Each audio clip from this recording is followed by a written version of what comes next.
Hello students, आपके अपने YouTube channel RBSC study point पर हार्दिक स्वागत है। हम 12th क्लास का मॉडल पेपर हल कर रहे थे, जिसमें हमने पूरे प्रश्न हल कर लिए। लास्ट में 2 प्रश्न हमारे पास बचे हैं। निबंधात्मक प्रश्नों की हम चर्चा कर रहे थे और इसमें हमारे पास जो पेपर में प्रश्न आएंगे वो प्रश्नों की संख्या है वो 23 होगी, जिसमें हमने प्रश्न संख्या 21 तक हल कर लिया है और अब हमारे पास प्रश्न संख्या 22 और 23 है। तो पहले हम इसी श्रृंखला में चलते हैं और प्रश्न संख्या जो 22 है उसका हल देखते हैं। और यहाँ हमें निबंधात्मक जो प्रश्न है वो 2 दिए हुए होंगे अथवा में, यानी प्रश्न संख्या जो 22 है इसी के अंदर 2 प्रश्न होंगे, अथवा के प्रश्न होंगे, दोनों में से एक हमें करना होगा। और जो निबंधात्मक प्रश्न होंगे वो प्रत्येक प्रश्न है वो क्या होगा, 4 नंबर का होगा, 4 अंक का होगा।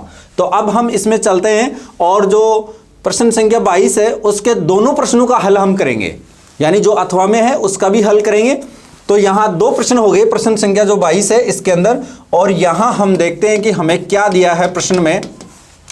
अवकल समीकरण x plus y d y plus x minus y d x बराबर में 0 है को हल कीजिए। और साथ में ये भी दिया है आपको, ये दिया है इसने कि जो कंडीशन है, शर्त है वो दी है y बराबर 1 कब, जब होगा x बराबर 1, यानी जब x बराबर 1 होगा तब y बराबर में 1 होगा। तो इस अवकल समीकरण का हम हल देखते हैं कि क्या होगा।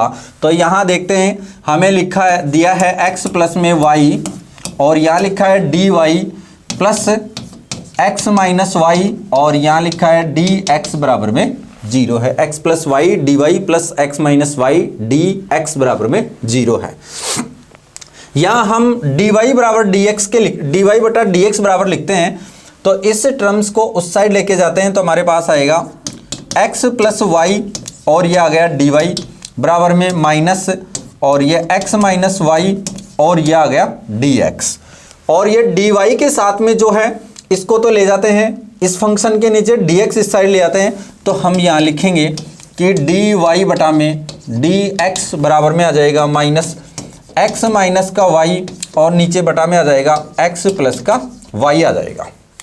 हमारे पास जो dy बाई dx है वो ये आया है कि माइनस x माइनस वाई बटा में x प्लस का y आया है। और यहाँ देखते हैं कि ये कौन सी समीकरण है। यहाँ से हम वेरिएबल सेपरेबल नहीं कर सकते, यानी चर पृथक्करण यहाँ से नहीं कर सकते। तो फिर हम देखते हैं कि फिर क्या करेंगे हम यहाँ। फिर इसके बाद में अगर हम आगे चलें तो इसमें ये देखते हैं कि ये समघात है क्या। समघात का मतलब इसमें ये चेक करते हैं कि ऊपर और नीचे दोनों जगह समान घात के फलन है क्या। तो इसके अंदर देखते हैं यहाँ x एक घात का फलन है, y एक घात का फलन है, यानी ऊपर एक घात का फलन है और नीचे x एक घात का y एक घात का, यानी जो टोटली हमारे पास में ऊपर और नीचे जो एक घात का फलन है। तो इसका मतलब ऊपर और नीचे समान घात का फलन है, तो ये समघात फलन हो गया। कैसा फलन हो गया, समघात फलन हो गया। तो यहाँ हम समघात फलन है तो इसका हल करने के लिए हम क्या पुट करते हैं, y बराबर vx इसके अंदर रखेंगे। तो यहाँ लिखते हैं समीकरण 1 जो है ये क्या है, समीकरण 1 समघात फलन है। समीकरण 1 समघात फलन है। अगर समीकरण 1 समघात फलन है तो हम क्या करते हैं, माना y बराबर vx मान लेते हैं। माना y बराबर में हम लिखते हैं vx और इसे ऐसा करके हम y बराबर vx क्यों रख रहे हैं, क्योंकि इसे हम चर पृथक्करण में वापस परिवर्तन करेंगे, यानी इसको इस फॉर्म में बदल लेंगे हम कि चर पृथक्करण हो सके। तो यहाँ देखते हैं अगर y बराबर में vx है तो इसका अवकलन करें हम तो क्या करेंगे, dy बटा में dx बराबर में vx dv बटा में dx। v ऐसा कैसा, x का अवकलन किया तो 1 आ गया और उसके बाद में हमने x रखा और v का किया तो हमारे पास में आ गया dv अपॉन dx आ गया है। और अब हम ये सभी मान जो समीकरण 2 और समीकरण 3 में है ये मान किस में रखते हैं, समीकरण 1 में रख देते हैं। तो देखो समीकरण 1, 2 व 3 से इस साइड में हमारे पास में dy बाई dx था, उसकी जगह हम क्या रख देते हैं, vx dv अपॉन dx बराबर माइनस का चिन्ह, यहाँ था x माइनस का y, तो x तो ऐसा कैसा, y की जगह रखेंगे हम vx और नीचे क्या था x प्लस वाई, यानी x प्लस वी एक्स, यहाँ रखेंगे x प्लस वी एक्स आ गया। अब देखो ऊपर से हमारे पास यहाँ से x कॉमन आ रहा है, तो हम x कॉमन ले लेते हैं। तो क्या आया माइनस, और ये कॉमन लिया हमने, x कॉमन लेते हैं तो हमारे पास में क्या आएगा, x कॉमन लिया तो 1 माइनस का v आ गया, और नीचे क्या आ गया, x कॉमन लिया तो 1 प्लस का v आ गया। x कॉमन ले लिया ऊपर से भी और x कॉमन ले लिया हमने नीचे से भी, और ये vx dv अपॉन में dx आ गया। और इसके बाद में हम देखते हैं कि हमें क्या करना है कि x से तो x कैंसिल कर दिया हमने। अब हमारे पास में ये फलन जो था, ये अवकल समीकरण थी, ये अवकल समीकरण हमारे पास में v और x में ही है। तो यहाँ से हम इस v को इस साइड में लेके जाते हैं तो हमारे पास में क्या आएगा, इसमें देखो इस माइनस को भी हम हटा देते हैं, तो माइनस को इसके अंदर गुणा कर ले तो v माइनस का 1 हो जाएगा, और ये आ गया 1 प्लस का v आ गया, 1 प्लस का v आ गया। और इस v को इस साइड लेके आ जाते हैं तो ये माइनस का v हो गया, और यहाँ क्या बच गया, x dv अपॉन dx बच गया। यानी हमने यहाँ से v वाली टर्म्स को एक साइड ले लिया, तो इसके बाद में हम 1 प्लस v अगर एलसीएम लेते हैं तो ये तो v माइनस का 1 आ गया, और ये माइनस का v इस 1 प्लस v से गुणा हो जाएगा। तो यहाँ जो x dv अपॉन dx आएगा वो ये आया। इसको और आगे हल करते हैं तो हमारे पास में क्या आएगा, देखो v माइनस का 1 और इस माइनस v को अंदर मल्टीप्लाई कर लेते हैं तो माइनस का v और ये माइनस का v स्क्वायर आ गया, और यहाँ नीचे क्या आ गया, 1 प्लस v आ गया। तो यहाँ से हम देखते हैं कि जो हमारे पास में ये v था ये प्लस का है और ये माइनस का, ये कैंसिल हो गया।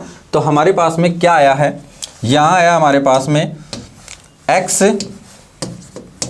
dv अपॉन dx, और इन दोनों में से अगर माइनस बाहर रख लें हम तो ये आ जाएगा 1 प्लस का v स्क्वायर, और नीचे आ गया 1 प्लस का v आ गया। ये पूरी टर्म्स v की है। इस टर्म्स को इस साइड ले आते हैं dv के साथ में, और dx अपॉन x इस साइड ले जाते हैं। तो इसका आगे हल क्या होगा, यहाँ देखते हैं, ये इस साइड आएगा तो 1 प्लस का v, और नीचे क्या आ जाएगा, 1 प्लस का v स्क्वायर आ गया, और यहाँ आ गया dv, और इसका आगे हल करते हैं तो यहाँ माइनस का चिन्ह तो था ही, और ये आ गया dx बटा में x आ गया, dx बटा में क्या आया, x आया। और यहाँ देखते हैं कि अब dv के साथ सिर्फ v के पद हैं और dx के साथ x के पद हैं, यानी हमने चर पृथक्करण कर लिया है। चर पृथक्करण का मतलब dx के साथ x के पद कर लिए और dv के साथ v के पद कर लिए। तो हमने यही काम किया। तो 1 प्लस v स्क्वायर ये v की टर्म्स है तो ये dv के साथ आ गई, और ये dx के साथ 1 बटा x आ गया। अब इसका समाकलन करना है। क्या करना है, समाकलन करना है। समाकलन करने पर अगर इसका समाकलन करते हैं हम तो समाकलन करने पर 1 प्लस v बटा में 1 प्लस का v स्क्वायर, और ये आ गया dv, और ये माइनस का dx बटा में x आ गया। यहाँ अगर इसका समाकलन करते हैं तो ऐसे आएगा नहीं, इसको अलग अलग भाग दे देते हैं, यानी 1 के बटा में रख देते हैं, फिर प्लस v बटा में ये रख देते हैं। तो ये क्या आएगा, देखो समाकलन 1 बटा 1 प्लस v स्क्वायर, और यहाँ आ गया dv, और यहाँ आ जाएगा समाकलन v बटा में 1 प्लस का v स्क्वायर, और यह आ गया dv। और आगे चलते हैं तो यह आ जाएगा माइनस का dx बटा में x आ गया।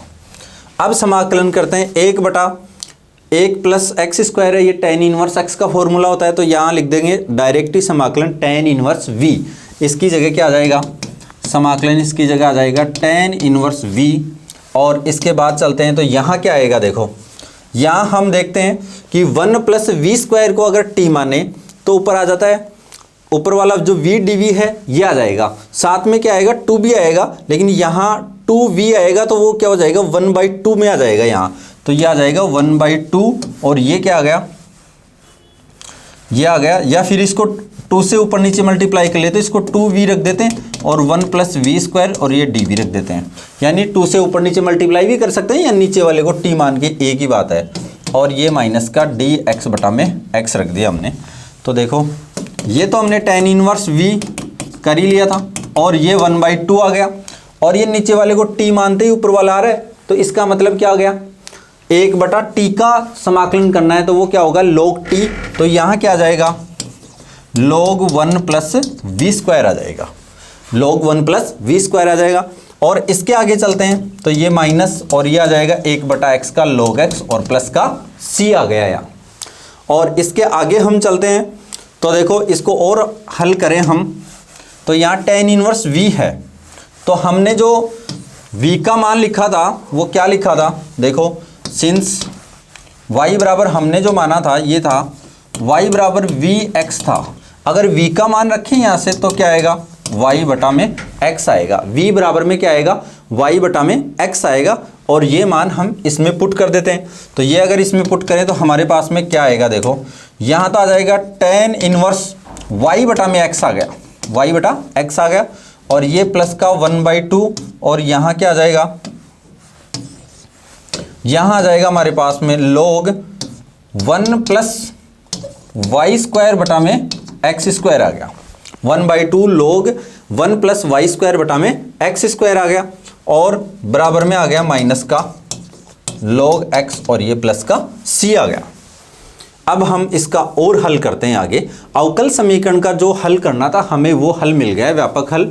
अब हमें यहाँ कंडीशन दी है, कंडीशन जो दी गई थी उसके हिसाब से अगर इसका हल देखते हैं तो इसका हल जो होगा, ये देखो शुरू में देखते हैं कि कंडीशन क्या दी गई थी। ये प्रश्न का सॉल्यूशन है हमारे पास में। और जो शुरू में स्टार्टिंग में हमें कंडीशन दी थी वो क्या थी, y बराबर भी 1 और x बराबर भी 1 है, तो ये अप्लाई करते हैं। और यहाँ से हम जो कांस्टेंट था हमारे पास में उसका मान ज्ञात करते हैं, तो क्या आएगा, देखो यहाँ चलते हैं हम और इसमें लगाते हैं, हम अप्लाई करते हैं कि यदि y बराबर 1 जब x बराबर में क्या है 1, तो इसके अंदर रख लेते हैं। तो ये आ जाएगा tan इनवर्स x का मान भी 1 और y का मान भी 1, तो 1/1 प्लस 1/2 और यहाँ क्या आ जाएगा log 1 प्लस y का मान भी 1 और x का मान भी 1, तो 1 ही आ गया, 1/1 आ गया। और ये क्या आ जाएगा माइनस का log 1 और ये प्लस का c, तो ये तो आ गया tan इनवर्स 1, tan इनवर्स 1 और ये आ गया 1/2 और यहाँ आ गया log 2 आ गया, 1/2 और ये क्या आ गया log 2 आ गया। और यहाँ चलते हैं तो log 1 का मान यहाँ 0 हो गया, ये c के बराबर आ गया। यानी इसको और हल करें तो ये मान आया हमारे पास में, जो tan इनवर्स 1 है ये किसका मान है, ये है π/4 का, किसका है π/4 का है, प्लस 1/2 और ये आ गया हमारे पास में log 2 बराबर में c।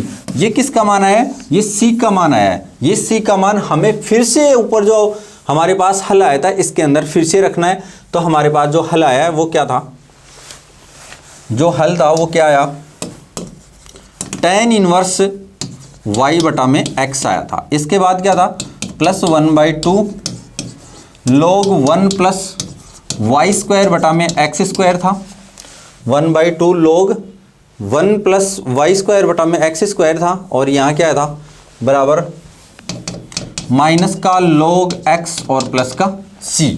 ये इसका जो फाइनली आंसर है वो हमें मिल गया है।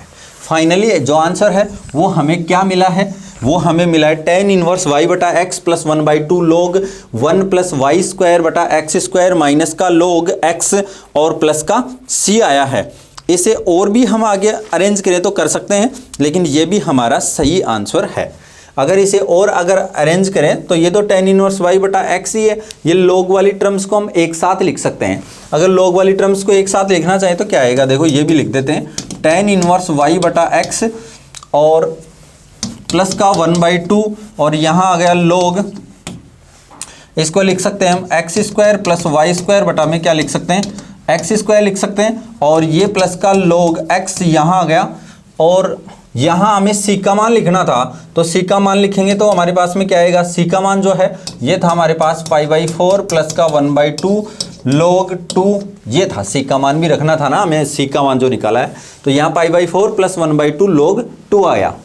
अब देखते हैं हम कि यहाँ से हमने एक्स स्क्वायर प्लस ये 1/2 है, अगर हम इस पूरी इक्वेशन को 2 से मल्टीप्लाई कर लें तो हमारे पास में क्या आएगा, देखो 2 tan इनवर्स y बटा एक्स और प्लस 1/2 तो यहाँ से हट ही जाएगा, 1/2 यहाँ से हट जाएगा, तो ये क्या बच गया log x square plus y square और बटा में है एक्स स्क्वायर, और यहाँ देखो 2 से अगर मल्टीप्लाई करते हैं तो 2 इसकी पावर में ले जा सकते हैं, तो ये आ गया हमारे पास में log एक्स स्क्वायर, और अगर 2 से हम इस साइड भी मल्टीप्लाई करते हैं तो हमारे पास क्या आएगा π/2 आ जाएगा, और ये 1/2 हट जाएगा, और यहाँ से हमारे पास में आ जाएगा log 2।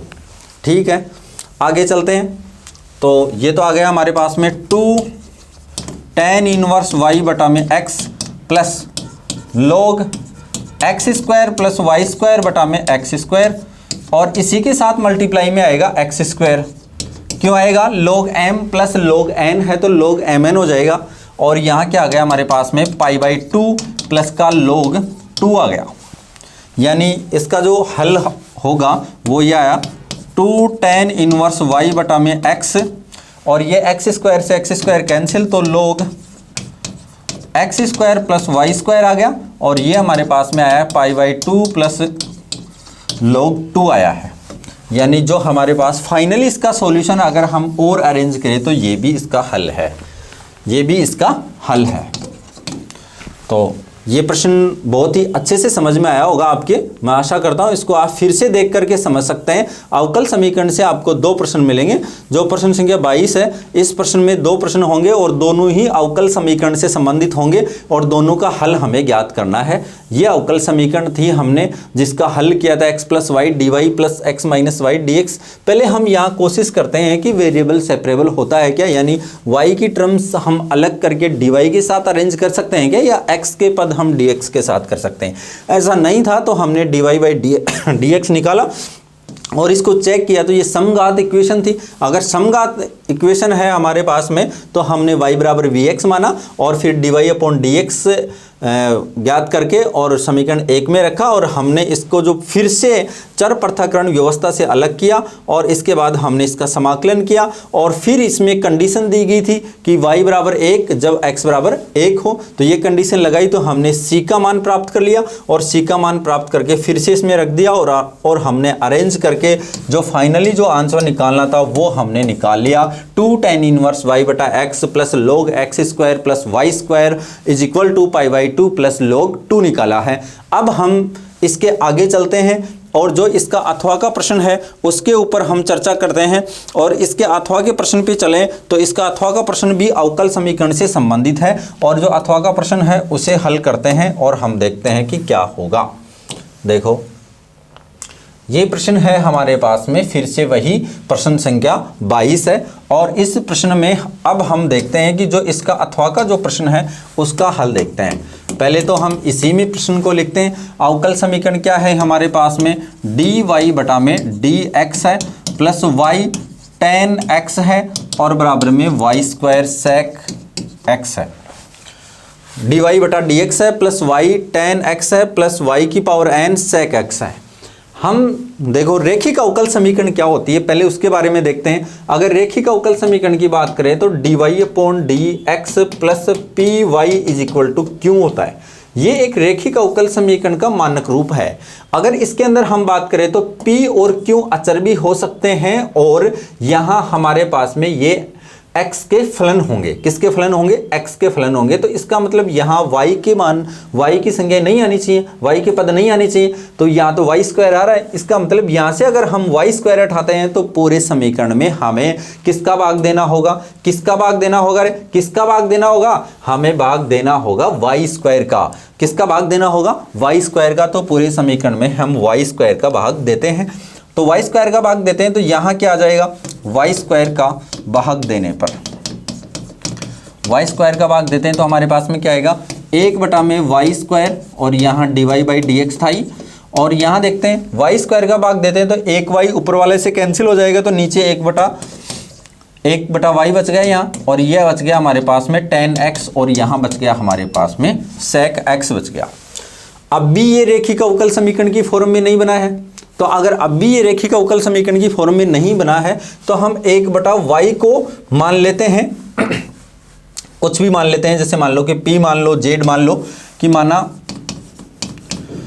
1 बटा y बराबर में हम मान लेते हैं इसको, चलो z मान लिया हमने, और अब हम इसका x के रेस्पेक्ट में अवकलन करते हैं तो क्या आएगा?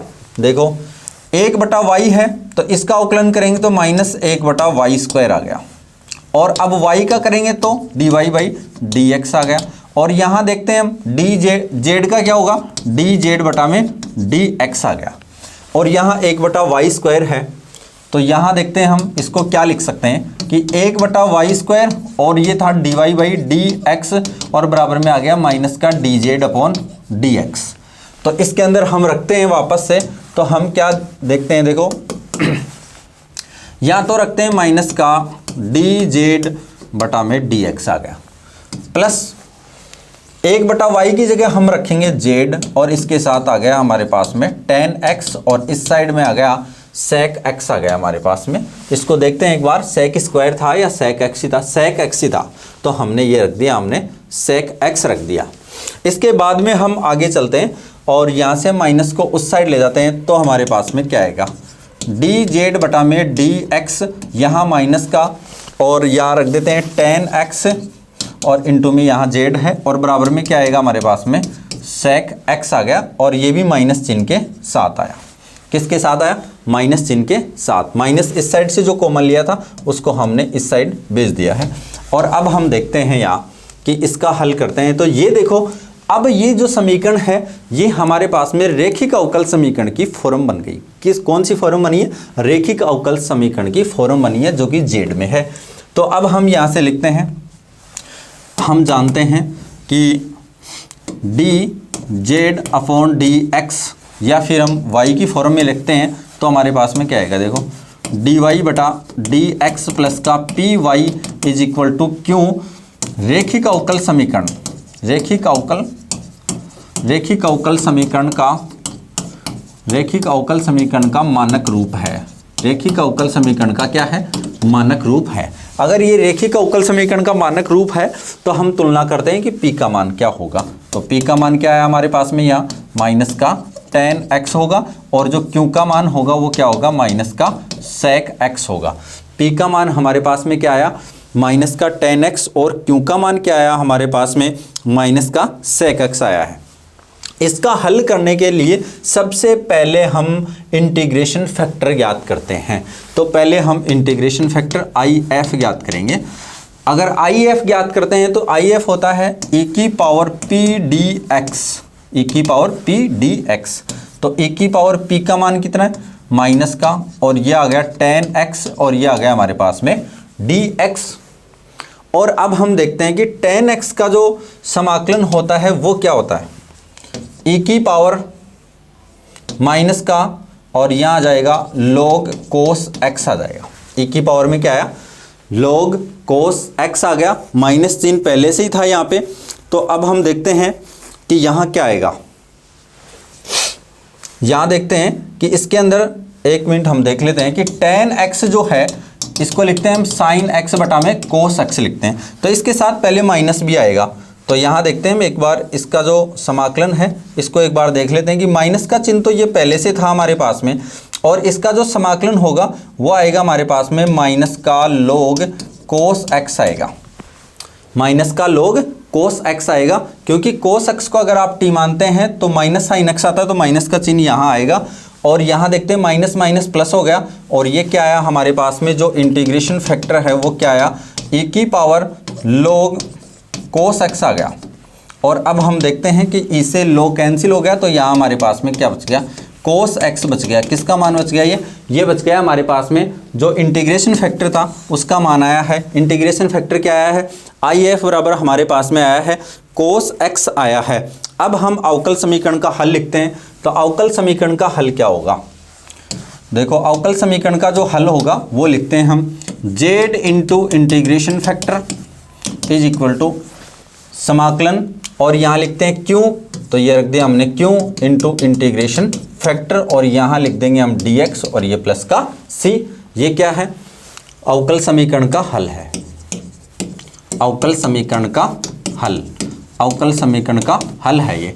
तो यहाँ लिखते हैं z और इंटीग्रेशन फैक्टर हमारे पास में आया है cos x, तो ये तो ऐसा कैसा रख दिया। और ये समाकलन q का मान क्या था हमारे पास में, q का मान था हमारे पास में माइनस का sec x, और जो इंटीग्रेशन फैक्टर हमारे पास में आया है ये क्या आया है, कोस x आया है और ये dx और ये प्लस का c आ गया। यानी हमने जो अवकल समीकरण का हल लिखा है उसके अंदर हमने मान रख दिया कि इंटीग्रेशन फैक्टर का मान कोस x रखा और q का मान माइनस सेक x और ये कोस x और dx प्लस का c आ गया। इसको और हल करते हैं तो हम क्या पाते हैं कि z और ये तो आ गया हमारे पास में कोस x आ गया और बराबर में ये दोनों क्या हुए, देखो कैंसिल हो गए और यह माइनस बार आ गया, ये 1 और ये dx आ गया। सेक x को 1 बटा कोस x लिख सकते हैं ना, तो कोस x से कोस x कैंसिल हो गया और ये dx और ये प्लस का c आ गया। और ये आ गया हमारे पास में z इंटू कोस x बराबर में क्या आया, यहाँ आ गया, इसका समाकलन करते हैं तो माइनस का x और ये प्लस का c आ गया। और अब हम देखते हैं कि यहाँ क्या आएगा। ये हमने जो मान निकाला है वो आ गया z इंटू कोस x और बराबर में माइनस x प्लस का c। अब हम z की जगह, सिंस z की जगह क्या था मान, z बराबर क्या माना था हमने, 1 बटा y को z माना था, 1 बटा y को z की जगह फिर से हम मान रख देते हैं तो क्या आएगा, कोस x बटा में y और बराबर में माइनस का x प्लस का c आ गया। तो ये हमारे पास में इस अवकल समीकरण का हल आया है, कोस x बटा में y बराबर माइनस का x प्लस का c आया है। और यहाँ देखते हैं कि कोई कंडीशन भी दी थी क्या इसने, नहीं, इसने शायद कोई कंडीशन नहीं दी थी इसके अंदर, इसमें कोई कंडीशन नहीं है। तो जैसा हल था लास्ट में हमारे पास व्यापक हल वो आ गया हमारे पास में कि क्या आया, कोस x बटा में y बराबर माइनस का x प्लस का c। मैं आशा करता हूं कि ये प्रश्न भी आपको बहुत ही अच्छे से समझ में आया होगा। और अब हम आगे इसके जो नेक्स्ट क्वेश्चन है, लास्ट क्वेश्चन है इसका, जो प्रश्नावली 12 है, रेखिक प्रोग्रामन समस्या संबंधी प्रश्नावली है LPP, उससे 4 नंबर का प्रश्न आएगा एक, और वो निबंधात्मक प्रश्न होगा। तो ये प्रश्न हम कर लिए हैं। अब हम एक लास्ट प्रश्न पे और चलते हैं, वो हम अगली क्लास में देखते हैं। ओके।